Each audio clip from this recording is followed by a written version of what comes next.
প্রিয় দর্শক, এগুলো কাঁচা মিঠা আম।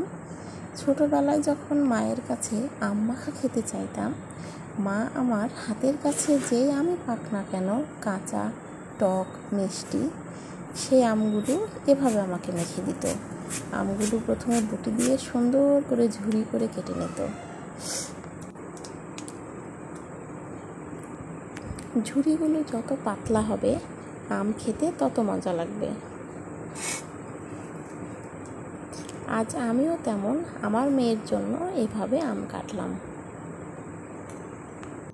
তারপরেতে হলুদ গুঁড়া, শুকনা মরিচ গুঁড়া, লবণ এবং সরিষার তেল দিয়ে চটকিয়ে মেখে নিতাম।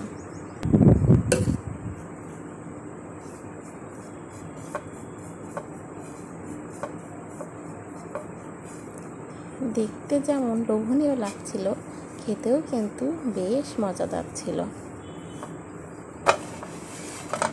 আমার মেয়ে তো খেয়ে খুব খুশি, এবং আমিও আমার ছেলেবেলাকে যেন দেখতে পেলাম।